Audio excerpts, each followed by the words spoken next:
Lifestyle couples अपनी sexual fantasies को enjoy करने के लिए डिफरेंट डिफरेंट तरह की पार्टीज ऑर्गेनाइज करते रहते हैं।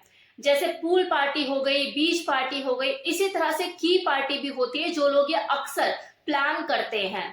तो आज हम इस की पार्टी के बारे में ही बात करेंगे कि ये और पार्टी से कैसे डिफरेंट होती है और इस तरह की पार्टीज में होता क्या है।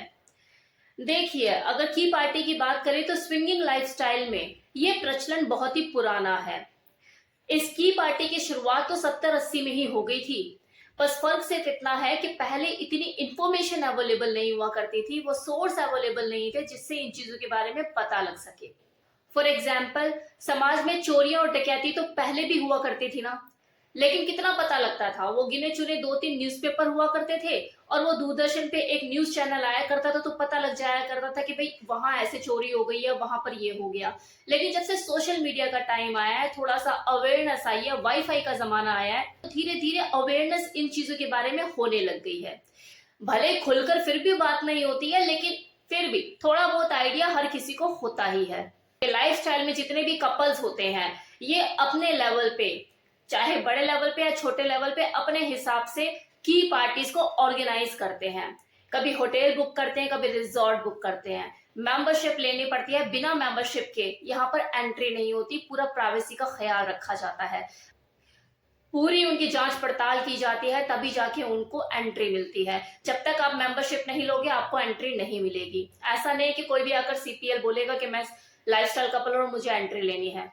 मेंबरशिप सिस्टम होता है। कुछ सीपीएल ग्रुप तो अपने छोटे लेवल पर भी इस पार्टी को ऑर्गेनाइज कर लेते हैं। मान लो 8-10 कपल का ग्रुप है, उन्होंने अपनी हाउस पार्टी ऑर्गेनाइज कर ली जिसमें उन्होंने की सिस्टम रख लिया। ऐसा मेट्रो सिटीज में तो बहुत ज्यादा देखा जाता है, इसका प्रचलन बहुत ज्यादा है। ये लोग उस पार्टी में खूब इंजॉय करते हैं, मस्ती करते हैं, खाना पीना होता है, डांस होता है, music, non veg jokes enjoy किए जा रहे होते हैं, हल्की फुल्की सॉफ्ट स्वैपिंग भी चलती है। और जब ये पार्टी खत्म हो जाती है, उसके बाद एक बॉल में जितने भी वहां पे मेल अवेलेबल होते हैं अपनी कार की उस बॉल में डाल देते हैं, और जितने भी वहां पे फीमेल होती है सबकी आंखों पे पट्टी बांध दी जाती है और वो एक एक करके वो की उठाती हैं। जिसके हाथ में जिसकी कार की आती है उसके ऑनर के साथ उस फीमेल को जाना होता है। उस रात के लिए वो फीमेल उसकी होती है जिसकी वो चाबी उठाती है।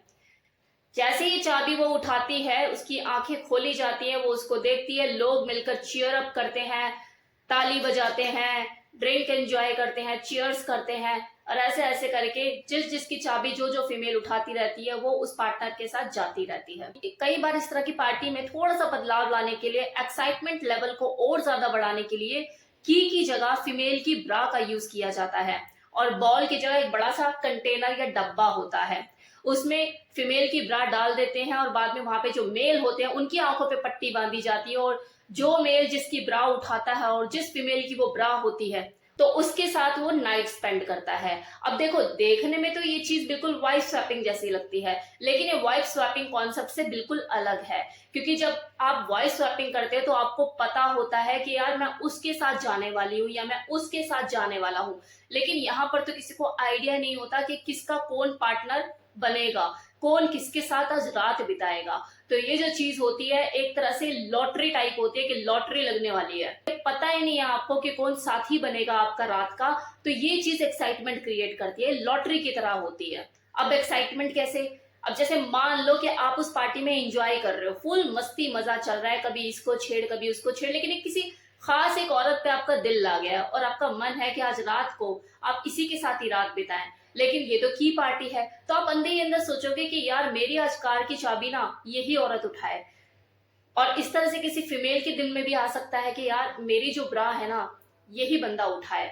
और मान लो अगर ऐसा हो भी जाता है कि मनचाहा साथी मिल जाता है, तब तो मजे ही मजे है कि यार जिसको चाहा उसी ने उठाया। लेकिन अगर मान लो इसका एकदम अपोजिट हो जाए, उल्टा हो जाए कि उसने नहीं उठाया किसी और ने उठा लिया, उसके साथ भी वो एंजॉय तो करते ही हैं और सोचते हैं कि चलो बेटर लक नेक्स्ट टाइम, लेकिन अभी जो पल है इसे तो जी लें। लेकिन ये जो बीच में उस दौर के टाइम पे कि कौन उठाएगा, ये जो एक्साइटमेंट होती है उसे वो लोग जीते हैं। सेक्स करने से पहले जो दिल और दिमाग में एक्साइटमेंट चल रही होती है, ये जो हलचल मची हुई होती है कि यार मेरी की कौन उठाएगा, क्या मुझे मौका मिलेगा उसके साथ जाने का आज, क्या ये मेरी पार्टनर बनेगी? तो जो एक्साइटमेंट होती है ना, उसको वो जी रहे होते हैं, उन पलों को वो जी रहे होते हैं। सेक्स तो उनकी रोज की कहानी है, आज नहीं करेंगे कल कर लेंगे। तो एक्साइटमेंट को, वो जो नयापन होता है, क्या आज सेक्स करने से पहले मेरे को ये जो बेचैनी हो रही है, जो कि आपके रूटीन पार्टनर के साथ आपको नहीं हो पाती कि यार कल भी तो किया था, परसों भी तो किया था, तो इस चीज को वो एंजॉय करते हैं। तो ये एक तरह से ग्रुप एक्टिविटी होती है, एक लुका छुपी का गेम चल रहा होता है कि मन तो आया किसी पर, लेकिन आप सिर्फ अपने मन की नहीं चला सकते ना, क्योंकि ये ग्रुप एक्टिविटी है, ये की पार्टी चल रही है। यहाँ पे आप कोई वाइफ स्वैपिंग एंजॉय करने नहीं आए हो। तो यहाँ पर उनको भी पता होता है, एक ही तरह के माइंडसेट के लोग होते हैं वो, उन्हें पता होता है कि it's a part of a game, कोई नहीं, बेटर लक नेक्स्ट टाइम। अब है कि जो की पार्टी की जाती है, क्या ये सही है? तो सबसे पहले सवाल ये उठता है कि जो की पार्टी की जा रही है, ये कौन लोग करते हैं? ये लाइफस्टाइल कपल करते हैं, वो लोग जो कि स्विंगिंग लाइफस्टाइल का हिस्सा है। ये एक ही तरह का माइंडसेट रखने वाले लोग होते हैं, इनका अपना पीयर ग्रुप होते हैं, जिन्हें इस बात से कोई फर्क नहीं पड़ता कि मेरी जो वाइफ है आज वो किसके साथ रात बिताने वाली है। जहां उस वाइफ को भी फर्क नहीं पड़ता कि जो मेरा हस्बैंड है वो किसके साथ आज जाने वाला है। उन हस्बैंड वाइफ के बीच में कोई जोर जबरदस्ती होती ही नहीं है। वो इस तरह के माइंडसेट के लोग होते हैं कि यार पूरी जिंदगी तो मुझे अपनी वाइफ के साथ बितानी है, she is my legal partner, लेकिन आज की रात तो मेरी है, आज की रात तो मैं फुल्ली इंजॉय करूंगा। वो अपनी वाइफ को भी ये कहने से नहीं चूकते कि रोस्टेड खाते हुए बोर नहीं हुई इतने दिनों से, जा सामने बटर चिकन है, एंजॉय कर। उस रात ना तो वो किसी की वाइफ होती है और ना ही वो आदमी किसी का हस्बैंड, वो बस खुद के होते हैं, खुद की लाइफ जी रहे होते हैं, क्योंकि उन्हें पता होता है कि कल मॉर्निंग में उठ के दोबारा उन्हें अपनी जिम्मेदारियों में लद जाना है। फिर से वो किसी के पापा है, किसी की मम्मी है, तो किसी की बीवी है। बस उस रात के लिए वो खुद के होते हैं और यही उनका थॉट प्रोसेस होता है। ये जो इनकी जिंदगी में जो की पार्टी, पूल पार्टी, बीच पार्टी और स्वैपिंग, शेयरिंग, ये जो सारी चीजें होती है, ये गरम मसाले होते हैं उनकी लाइफ को, उनकी सेक्सुअल लाइफ में तड़का लगाने के लिए, स्पाइस अप करने के लिए। और वो इस तड़के को लगाते रहते हैं अपनी जिंदगी में, कभी 1 महीने में, कभी 2 महीने में, कभी 15 दिन में, ताकि उनकी जिंदगी में बोरियत ना हो, मस्ती बनी रहे, एंजॉयमेंट रहे। That's it. तो ये था फुल इंफॉर्मेशन रिगार्डिंग की पार्टी। मेट्रो सिटीज में तो देखो ये आए दिन होती रहती है चीजें। मुंबई में तो रात में रंगीनियां छाई रहती हैं, वहां पर तो आए दिन ये आम है, कोई बड़ी बात नहीं है। So thank you so much.